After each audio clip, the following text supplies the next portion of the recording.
Welcome back to What Was That? I'm Gabe Sanchez. Donald Trump held another one of his cult rallies in New Jersey, and I think it might be one of the most pathetic and unhinged gatherings so far. You know, we're up here screaming like a lunatic. This thing was like a Jackson Pollock of political rallies. It was all over the place. Where do I even begin? Oh, I know, the moment when a registered sex offender endorsed Trump.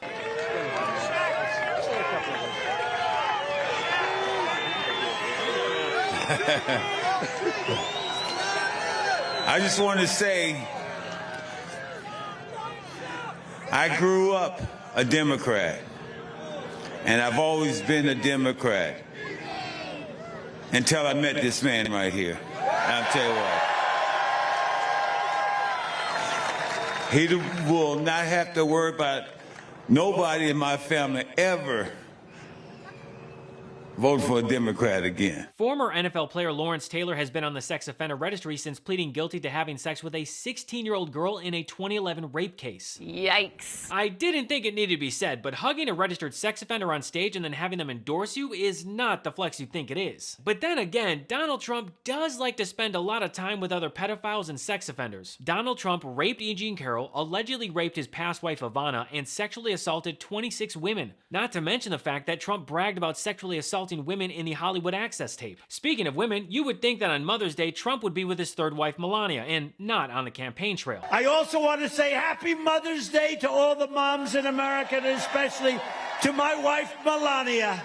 I'll be home in a little while. But don't worry, he finally got around to hanging out with Melania. Sorry, that's former Playboy playmate Karen McDougal. Trump cheated on Melania with her. Let's try that again. You'd think that Trump would be with his wife Melania. Apologies, that's porn star Stormy Daniels. Trump also cheated on Melania with her. Melania was not seen at the Mar-a-Lago Mother's Day event, and honestly, I wouldn't be surprised if she was hiding from Trump. And much like hanging around sexual predators, Trump loves to compare himself to the great Al Capone. I've been indicted more than the great Alphonse Capone. That's a lie. Al Capone was indicted at least 6 times. Trump was indicted 4 times. 6 is greater than 4. Scarface. Al Capone was so mean that if you went to dinner with him and he didn't like you, you'd be dead the next morning. And I got indicted more than him. On bullshit, too. Just bullshit. Ah yes, a great way to break up Trump's incoherent rambling is to get his cult to chant bullshit. My father's looking down. I had a father who was great. My mother was great. They had a great marriage, married for many years. That's one thing. I can't beat him on that one. Is there an award for the worst segue in a speech ever performed? Because Donald Trump might have actually won something. Now, if you thought Trump's deranged ramblings about Al Capone was weird, just wait till you hear him talk about the late, great Hannibal Lecter. I ate his liver with some fava beans and a nice Chianti. Yes, as in that Hannibal Lecter. Silence of the Lambs. Has anyone ever seen The Silence of the Lambs? The late, great Hannibal Lecter. He's a wonderful man. He oftentimes would have a friend for dinner. Remember the last scene? Excuse me, I'm about to have a friend for dinner. As this poor doctor walked by. I'm about to have a friend for dinner, but Hannibal Lecter. Congratulations, the late, great Hannibal Lecter. We have people that are being released into our country that we don't want in our country. Trump legitimately thinks that the fictional serial killer Hannibal Lecter was a real person. But then again, the stable genius confused former President Jimmy Carter with someone he called Jimmy Connors. Jimmy Connors is Jimmy Connors is good. He's also happy. Jimmy is a very happy man, both of them, because you know what? They want him out. Jimmy Carter had a bad reputation. Right now, he is considered a totally brilliant president by comparison. Right now, he is a totally brilliant president by comparison. But Trump's confusion went beyond Jimmy Carter. Trump took credit for steering our country out of the pandemic. There's never been a time with jobs better than we had pre-COVID. And then when COVID ended, and we did a lot to end it, we did things, therapeutics, we did things that nobody else thought were even possible. And when it ended, you call that a bounce back. Everyone immediately then goes back to their job, or they get a new job, but you have a big bounce back. Well, we get credit for that bounce back. He doesn't get credit. He likes to take credit for the bounce back, but he doesn't really know what it means. Somebody wrote it for him, but he wants to take credit. We had a tremendous bounce back, and it was a beautiful thing to see. People went back to work. We had that damn dust coming in from China, the China virus, and it was a disgrace. Definitely did not end while Trump was president. I mean, the guy told Americans to inject bleach to fight COVID. And then I see the disinfectant where it knocks it out in a minute, 1 minute. And is there a way we can do something like that by injection inside or almost a cleaning? Because you see it gets on the lungs and it does a tremendous number of the lungs. So it'd be interesting to check that. So that you're going to have to use medical doctors with. But it sounds interesting to me. Pretty much speaks for itself when it comes to Trump steering our country out of the pandemic. With Trump's mind and body steadily declining, he might want to try to make sure that he lives a more healthy lifestyle, or at least get some fruits and veggies in. He might even benefit from today's sponsor, Field of Greens. Have you heard of cancer-fighting foods? The American Cancer Society discovered diets rich in fruits and veggies may actually lower your risk of cancer. Hopefully you hear this and run to the store for 5 servings of fruits and vegetables every day. If not, you should consider adding Field of Greens to your daily health regimen. Each fruit and veggie in Field of Greens was doctor selected for studied health benefits. There is a heart health group, lungs, kidneys, and metabolism groups, even healthy weight. What your body needs is in each scoop of delicious Field of Greens. Will Field of Greens prevent, treat, or cure cancer?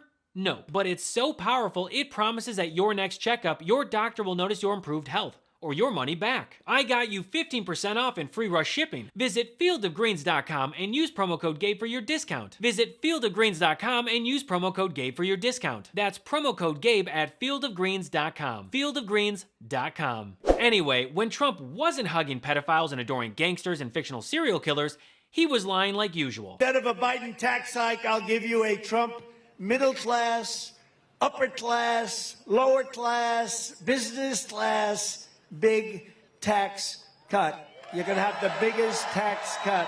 You get a tax cut, you get a tax cut, you get a tax cut. Everybody gets a tax cut. Look, if you don't know by now, Trump is not going to give anyone tax cuts unless they're for the rich. You all people that have a lot of money, I know 20 of you and you're rich as hell. We're going to give you tax cuts. We're going to pay off our debt. Trump's 2017 tax cuts were a windfall to the wealthy, costing substantial revenue and limiting the investments made to address national priorities. Trump's tax cuts did nothing for the middle class except place downward pressure on the cost of living and increase income inequality. And to add fuel to the fire, Trump just told oil execs that if they spent $1 billion to help elect him, he'd scrap environmental safeguards and give them tax breaks. Are hearing, oh, our economy, his job numbers are fake. They're totally fake. They're fixed numbers. They're rigged numbers. Everything about them are rigged. From the elections to the economy, everything. And by the way, the one thing that's doing well is the stock market. You know why it's doing well? Because I'm leading in every single poll, and people think we're going to win. And the stock market, and it's been written about by Scott, some of the great people, they're writing that if we ever lost, if this election wasn't won by us, you'd see something like in 1929. The stock market's only doing well because everyone thinks we're going to win. We had a great stock market.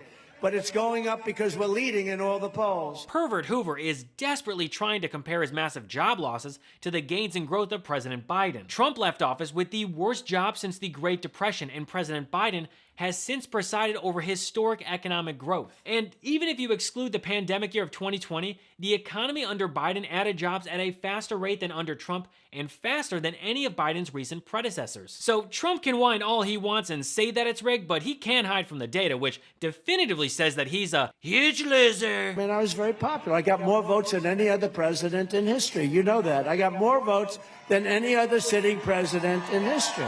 Trump cannot let go of the fact that 81 million people voted against him. Also, I don't know why MAGA has such a difficult time understanding the relative proportion of eligible voters to population increases. It should be very simple for them to understand. When the number of voters go up, then the number of votes go up, which means in theory, every election will always be increasing in total votes. But what do you expect? This is the party of Donald Trump, the guy who brags about taking a cognitive test. Person, woman, man, camera, TV. I got to take it because I got to shut it up. And I took it and I aced it.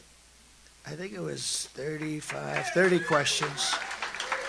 And let me tell you, you know, they always show you the first one, like a giraffe, a tiger, or this, or that, a whale. Which one is the whale?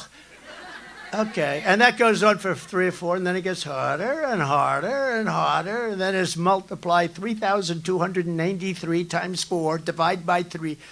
They have plenty of tough stuff, but those last 15, 20 questions, because cognitively, you know, I don't know if you saw, but a few months ago, I took a cognitive test. My doctor gave me. I said, give me a cognitive test just so we can, you know, because you know what the standards were. And I aced it. And the best part of the rally was Trump desperately bragging to supporters for money. Because as we all know, Trump, who claims to be a billionaire, really needs your money. If you can, do whatever you can for the Republican Party, because what they do is they raise so much money through different groups that are not groups that are on our side. Well, that's all for me today. Thanks so much for watching, and feel free to follow me at I Am Gabe Sanchez. What Was That is made possible by viewers like you. And if you'd like to support the show and get early access to content, you can contribute to my personal Patreon at patreon.com/IamGabeSanchez. Thank you for your support. So until next episode, I'm Gabe Sanchez, and this has been What Was That?